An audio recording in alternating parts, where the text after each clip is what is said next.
السلام عليكم ورحمة الله، ورجعت لكم تاني فيديو جديد. دلوقتي هنتعرف نعلمكم شوية حاجات على الفيسبوك كده ممكن تعملوها. مثلا لو عايز مثلا هقولكوا استنوا.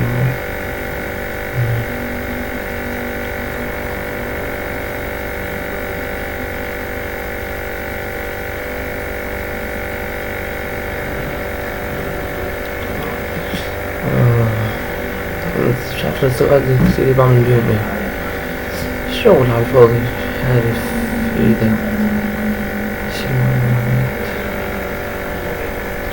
لو عايز انت تغير اي حاجة في صفحتك ممكن تتك على درس المعلومات اللي هتلاقيها في صورة الغلاف الموجودة فوق دي مثلا هنا.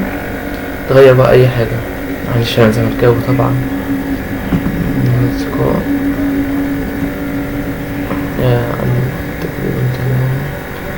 ممكن بقى لو عايز مثلا أصدقائك الموجودين دول، مثلا لو عايز تختم مش تخلي حد يشوفك من أصدقائهم خالص، ممكن تتك هنا مثلا. المكتوب اسمه هوك في المكتوب هوك. ممكن من هنا تشوف مين اللي يشوف أصدقائك.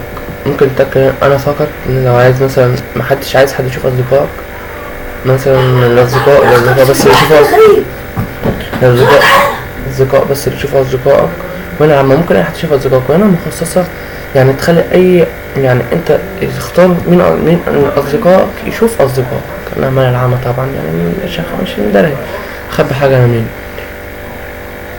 وهنا ممكن بقى اللي متابعينك يعني تشوف، ممكن تخفي هنا الأشخاص اللي أنت متابعهم أو تخليهم ظاهرة. دي بقى الأشخاص اللي متابعيني، ممكن أخليهم أي حد يشوف كم واحد متابعني أو الأصدقاء أو أنا فقط، أو أخصص حبة من الأصدقاء بس. محتاجين إغلاق بس كده، بطريقة سهلة وجميلة ممكن أي حد يتعامل بسرعة. السلامة، أرجو تكونوا استفدتوا من الفيديو، وهشوفكم فيديوهات تانية كتير. استنوني.